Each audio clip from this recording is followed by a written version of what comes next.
Okay, our next speaker is, Rich Peoples from Dual Tech Services. Rich graduated from the University of Florida with a Bachelor's of Science in Mechanical Engineering in 1981. Upon graduation, he was commissioned as a naval officer and served as a surface warfare officer on the USS Sellers and USS Santa Barbara. After leaving active duty, he worked as a senior engineer, project manager for Traker Applied Sciences. He's currently employed by as a fabrication manager, mechanical engineer at Dual Tech Services in Franklin, North Carolina, where he manages the mechanical fabrication lab. He recently earned his Master's of Science and Technology degree from Western Carolina University. So with that, I'll introduce Rick. Well, I'm sure the most important thing at this point in the process is everybody wants to go home, so I'm going to try my best to be as brief as possible and give you an opportunity at the end for questions. If you feel like I'm slowing down too much, just holler and stop me and I'll do the best I can to slow down. What I'm talking about is rapid fabrication. It's a little bit different than what you've been seeing a lot of here, talking about putting material in plastics or, deposited metal, that sort of thing. What my focus really here is on traditional machining methods, but moving that process as quickly as we can. So really some parts of that: rapid design or rapid reverse engineering, rapid manufacturing planning, rapid fabrication itself, rapid inspection. So rapid design is the orderly methodology of designing parts with the intention of producing those parts in the most efficient and expeditious way possible. So what we do is spend a lot of time thinking about how we can make this part in a way that's as manufacturable as possible. Now, one of the things that's unique about the work that we do is that the focus of our company is on keeping older legacy products in service, repairing those products by, in my case, by duplicating the mechanical parts that are broken or no longer exist. So consequently, it kind of changes the process when you realize that instead of looking at a production run of 10,000 parts or 5,000 parts or 100 parts, our largest production run is 20 parts. And our smallest are very often one part. So we're looking at producing one part. If you think about that, when you pour the design into the part, all of the money is involved in the design and the planning for manufacture. You're not really spending any time in fabrication itself. And so, I've done all of the studies and looked at all the things about, optimizing tool paths and, speeding up tools to decrease the cycle time. It's like when you have a part that might take 20 minutes to produce, but you spent a week designing it, there's really no point in knocking it down to 19.5. It just simply doesn't make any sense at all. But there are some things that you can do to speed that up. Our process flow: define the problem by establishing a clear definition of what you want to do. That's critically important. Secondly, get all the relevant information you need to solve the problem. Analyze it, brainstorm your solutions, gather feedback, choose a solution. Now, we do two sorts of things, and it kind of operates in a little different mechanism, but one of those things is reverse engineering of parts. And so for us,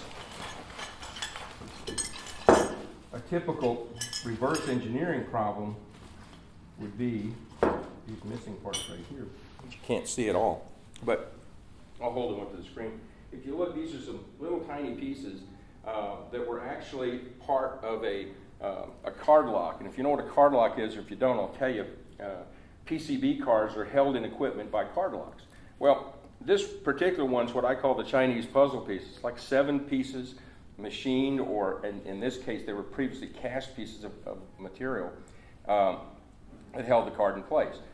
Well, when we're talking about reverse engineering, what we're trying to do is duplicate to the closest ability that we can the part that previously existed. And people will say, well, why don't you just get a different card lock? Well, number one, that card lock doesn't exist. It was manufactured 30 years ago. It's no longer available. And so our focus is now producing these machined parts in very low quantities. The maximum number that we made was actually 4 card locks, and I think we ended up with 1 extra, in doing that. So what we do is look at how can we produce that part, duplicating the original design, not improving it, and that's something you have to really work on. People always tell me, well, we could do this and make it better. Not my point. My point's not to make the part better. My point was to make the part the same as it was made originally. So it's duplicating the previous design. The second thing is when you're going through a process like that, you have to consider how you're going to make it, how you're going to produce the part. Reflect carefully on how you're going to fabricate that part. Now, all of these pieces, there were actually, I think, about 5 different pieces in various. You can see they're pretty darn small. 5 different pieces. All of those pieces were produced without fixtures. And so I said, well, why don't you just make some fixtures to produce your part? Well, that would be a great idea if I were making 100 of them. But if I'm only making 1, or 3 or 4 or 5 or 10, not having to spend the time building the fixtures is tremendous. And so most of the parts that we produce, we reproduce them without any fixtures. We do use fixtures when we have to. There's certain kinds of parts that require a vacuum fixture, that require a specialized fixture, but we try to keep that number down to the absolute minimum. I try to figure out what tooling do we already have. We'd maintain a stock of tooling. Oftentimes people say, well, if you get a different tool, you can speed it up. That's not really a big relevant point. It's going to take me an extra 4 days to get the tool. Saving those 30 seconds when I'm making 4 parts is totally irrelevant.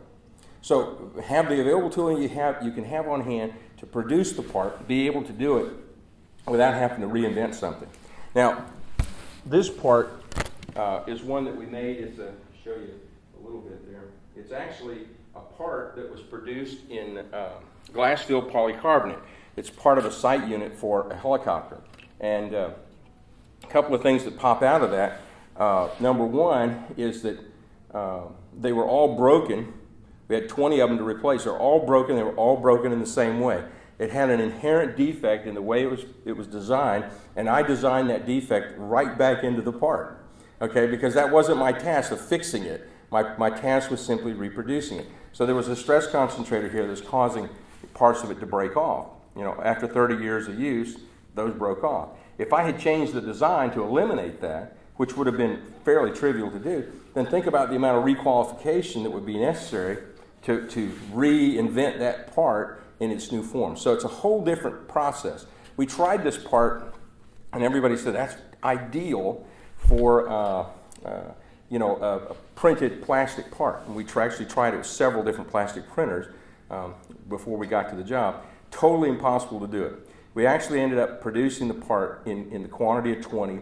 We did have to develop 3 fixtures to hold it. It has actually held 7 holds in a vertical milling machine. But we got all 20 parts done fairly quickly. Actually, that's kind of a cheat. One of the fixtures had 3 holes to drill 1 drill hole each for a 080 tapped hole. So that was those were kind of quick holes. We exclusively use SolidWorks for our mechanical parts. You don't have to do that, but we like doing that. And the reason we do that is that we can put the embedded features of the parts because we're designing those parts. If we're, some of the things we do, like for example, this part, it's a double-sided RF component. Inside this were RF components and then covers put on the outside. We designed that part from scratch ourselves. It had to fit an existing hole in a piece of equipment that we were upgrading, but it was a totally new design. But we use SolidWorks because we can embed all the features in our designs. We don't have to, we eliminated now drawings. We dimension and tolerance the model right there in SolidWorks. And it's got abilities to check it, make sure that your part's not over or under constraint. Include all the information about the finish and specifications, everything that's required, and all that sort of thing. And we use use digital product definition and SolidWorks MBD to produce for us the prints, if you will, of what we need to have. But by taking that step, that eliminates a tremendous amount of drawing work. We use SolidCAM to prepare the GCode files for that. We don't actually have any machinists on staff, but the ability of SolidCAM to devise for us the tool paths is just phenomenal. It uses those native SolidWorks files and produces the tooling files that we need to manufacture the part. A couple of things that we do involved in that, as I said, avoiding special purpose fixturing. And I know all the advantages for special purpose fixturing. They're just not relevant to what we're doing. Limited number of tools. We don't worry about optimizing for large volume. It's not uncommon that I'll have a part that I'll cut and I'll say, darn, that thing's cutting air for a fairly significant part of its work. So what? I mean, the amount of time that I'm cutting air compared to the amount of time to redesign that, eliminate it, and then put it back on track is totally insignificant. So sometimes we cut air. Remember that design time is a lot more expensive than machine time. And so that's one of the things we do. We have Renishaw tool probes, and we use tool and work probes. I don't know if you've got machines that are manual. There's still some that exist in the world, but we use those, and that's a great thing. We also, what we do is we speed up our fabrication instructions, and so we have a fabrication file that gives instructions to the operator how to set the part up. So when the part's designed, the part's manufacturer's plan, we've got the GCode Setup. We give the machine operator all the notes that they need, how to run the part. So they know what machine to use, what stock size, what fixtures, if any, to use, hopefully none, how the part's oriented, how it's inspected, and what else needs to be done to it after you're finished. And we've got standardized work instructions that reference those. And so instead of rewriting a thing and say, well, here's our new instruction for that part. Now again, most people, they do have a custom instruction for that particular part. But if you're only going to do one of them, that really doesn't make a whole lot of sense. Has a checklist to capture all of that sort of information. And we generally use the same lineup of tools, just sort of customarily, so that way in every machine that we have, the tool lineup is essentially the same. After those first 4 tools, then it kind of falls down. You go into what you got to do. Everything we do that we fabricate gets a first article inspection through AS9100. We have our digital product definition, as I said, and fill it out just as you can imagine. So that's kind of pretty much how it goes. I'll show you one other example in getting out of here, and that's kind of sometimes in the reverse engineering method you have to make some changes of necessity. This is a handle latch. It actually is just something that uses to latch a piece of equipment into a cabinet. It was probably produced in 1970, probably designed in the 60s, and by golly, you can't get them anymore. So the alternative that we have, of course, is we could run up and say, well, let's make those again. I've talked to folks, what's it cost to get a metal, cast metal, a deal like that. And you're talking, 10 grand for the first one, probably a nickel for the next one. When you only need a couple, though, that doesn't make a lot of sense. So in that case, what we did was we just redesigned the part and ended up machining a piece that essentially duplicated the part in its relevant dimensions and in the relevant material with the appropriate strengths to do that. Now, one of the things that helps us a lot in what we do is, as I said, we work on avionics equipment. So we're not talking, flight control surfaces, landing gear. We're not talking turbine blades and all that sort of thing. And so we can make some adjustments to get us just a little bit closer to how things actually need to be. So anyway, that's a quick turn there. I think that it is very important, though, and I want to emphasize this. If there's anything that I could emphasize and that would make any sense in this, is that I'm not opposed by any means to the rapid prototyping and all this sort of stuff, but recognize its limitations. A very few of the plastic printers, for example, can really give you the fidelity of a machine part. We use them. We print off things, and then we can hold them up in a meeting and say, that's what we're going to build. But that's really not a part that could go in the equipment. And not only that, because it wasn't the original equipment wasn't the original material that was used back when it was made, doesn't really help me any.